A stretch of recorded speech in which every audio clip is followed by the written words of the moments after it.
протоколите се сменја со тоа што ние не правиме веќе контролни 2 PCR теста на позитивните пациенти, туку после 10-тиот ден, по тој алгоритам што се раководиме, ја следиме нивната здравствена состојба. Ако немаат влошување, ако се чувствуваат добро, се смират сите симптоми, индиректно ги прогласуваме за оздравени. Значи, таа дојава си оди технички во мој термин и луѓето немаат причина да прават контролни тестови. Пошто и праксата изгледа покажа и во светот дека после 14-тиот ден или после 10-тиот до 14-тиот ден секој од пациентите се очекува дека е негативизиран. Ретки случаи имаме, имам ја случај едно девојче, месец дена беше позитивна. Месец дена беше позитивна. Значи тоа не го правиме во моментов. После 10-тиот ден ние ги прогласуваме за оздравени. Освен оние што стварно држат подолго време температура, се жалат на кашлица, се жалат на симптоми со тешко дишење, тежина на градите, една исцрпеност, една малаксаност, тие луѓе ги држиме стварно до 15-тиот ден под наш мониторинг, наша контрола, дојава, пораки, лично се слушаме со луѓето. И ретко некој бара после 15-тиот ден приватно, нели, да оди да се истестира, да си докаже дека е негативизиран на PCR тестот.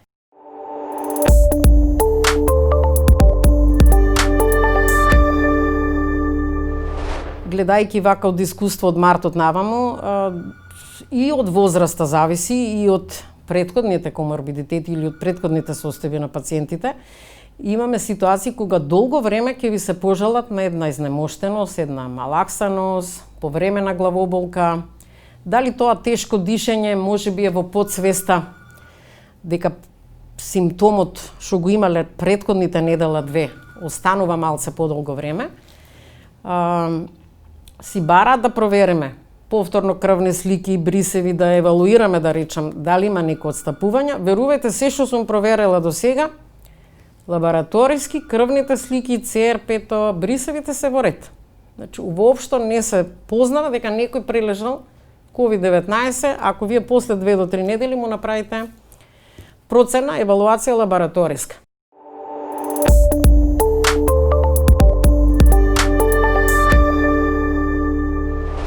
Имаме можност, меѓутоа многу ретко нас ни се нуди можноста да закажеме интернистички преглед.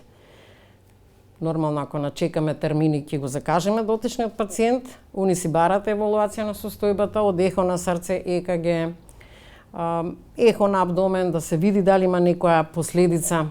Исто белодробието е битно, затоа што имаме позитивни пациенти што имале доста последици оштетување на белодробието, што претходно докажано со рентгенграм, со компјутер, сакаат да си ја проверат состојбата. Факт е дека многу малце термини.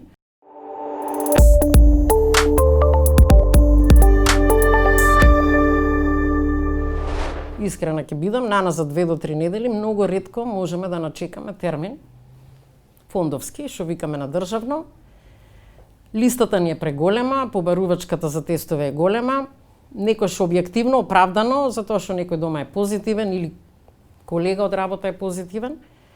Некојаш први почетни симптоми кај дотичниот пациент ни бара потреба да закажеме. Меѓутоа многу малце тие термини ги гледаме или воопшто не ги гледаме. Добра варијанта е сега и со брзите тестови, не знам тоа колку ќе успее во пракса, пошто и тие тестови кога би се направиле, ако немате правилна дистинкција што е позитивен резултат, што е негативен, мора да им објасниме на луѓето дека не е исто дали со симптоми ќе прават брз тест или без симптоми и кој е резултатот од брзиот тест.